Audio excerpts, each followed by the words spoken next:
मित्रांनो नमस्कार। असं म्हणतात की प्रत्येकाचा आनंद हा ज्याच्या त्याच्या परिस्थितीवर आणि ज्याच्या त्याच्या मनस्थितीवरती अवलंबून असतो। एकदा एका गावामध्ये जत्रा भरलेली होती। त्या जत्रेमध्ये विविध खेळण्यांची दुकानं होती, कपड्यांची दुकानं होती, खाण्यापिण्याचे भरपूर स्टॉल लागलेले होते। उंच उंच आकाश पाळणे होते, मोठमोठाले झोके होते। रोज संध्याकाळ झाली की तो जत्रेचा परिसर रोषणाईनं अगदी झगमगून जायचा, गर्दीनं फुलून जायचा। कित्येक लोक आपल्या लहान मुलांसह त्या जत्रेचा आनंद घेण्यासाठी त्या ठिकाणी यायचे। एके दिवशी एक गरीब दाम्पत्य आपल्या लहान मुलाला घेऊन त्या जत्रेचा आनंद घ्यायला तिथं आलं होतं। तिथला तो झगमगाट, तिथली ती रोषणाई आणि तिथलं ते एकंदरीत सगळंच वातावरण, त्या वातावरणाचा सारा आनंद त्यांनी आपल्या डोळ्यामध्ये साठवून घेतला होता।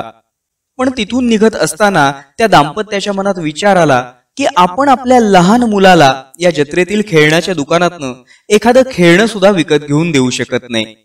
या विचारानं ते खरं तर दुःखी झाले। पण इतक्यात त्या जत्रेमध्ये त्यांना एक फुगेवाला दिसला। चला, खेळणं नाही तर किमान 5-10 रुपयाचे 2 फुगे तरी आपण आपल्या मुलाला घेऊन देऊ शकू असं त्यांना वाटलं। ते फुगेवाल्यापाशी आले। त्यांनी 2 फुगे खरेदी करून आपल्या मुलाच्या हातामध्ये दिले। आपले 2 फुगे विकले गेले याचा त्या फुगेवाल्याला आनंद झाला, तर आपल्याला आज 2 फुगे खेळायला मिळाले याचा त्या लहान मुलाला खूप आनंद झाला। आणि स्वाभाविकच त्याच्या चेहऱ्यावरचा तो आनंद पाहून त्याच्या आई वडिलांनाही आनंद झाला।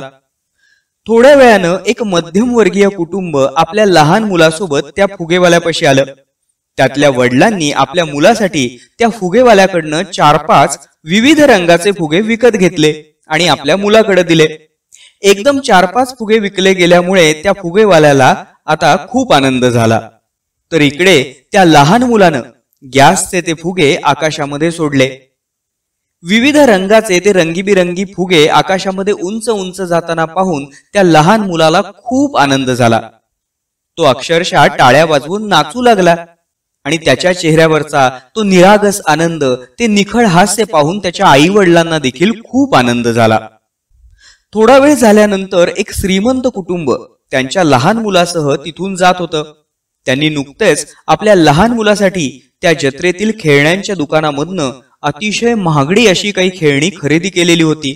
पण जेव्हा त्या लहान मुलानं तो फुगेवाला पाहिला तेव्हा हे फुगे सुद्धा आपल्याला पाहिजेत म्हणून त्यानं हट्ट सुरू केला। बरं, 1-2 किंवा 4-5 फुगे नाही तर मला सर्वच्या सर्व फुगे पाहिजेत म्हणून त्यानं आपल्या वडिलांपाशी हट्ट केला। वडिलांनी देखील त्याचा हट्ट पुरवला आणि त्या फुगेवाल्याकडनं सगळेच्या सगळे फुगे खरेदी केले। आज आपले सगळेच्या सगळे फुगे विकले गेले याचा त्या फुगेवाल्याला खूप आनंद झाला। इकडे त्या लहान मुलानं त्या फुग्यांमधील एक फुगा फोडला। त्याचा होणारा प्रचंड आवाज पाहून त्याला एक वेगळाच आनंद वाटला आणि पुढच्या अवघ्या 2 मिनिटांमध्ये त्यानं सगळेच्या सगळे फुगे पटापट फोडून टाकले।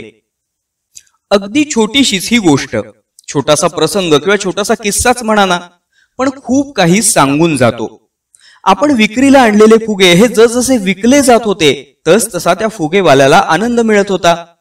तर आज आपल्याला खेळायला 2 फुगे मिळाले या कल्पनेनंच त्या गरीब मुलाला खूप आनंद झाला होता। त्यानंतर आलेल्या त्या मध्यमवर्गीय कुटुंबातील लहान मुलाला आकाशामध्ये उंच उंच जाणारे ते रंगीबिरंगी फुगे पाहून एक निरागस आनंद मिळाला होता। तर त्या हट्टी आणि श्रीमंत मुलाला मात्र ते सगळे फुगे पटापट फोडण्यामध्ये एक वेगळ्याच प्रकारचा आसुरी आनंद मिळत होता। खरंच प्रत्येकाचा आनंद हा ज्याच्या त्याच्या परिस्थितीवर आणि ज्याच्या त्याच्या मनस्थितीवर अवलंबून असतो असं जे म्हणतात ते खोटं नाही।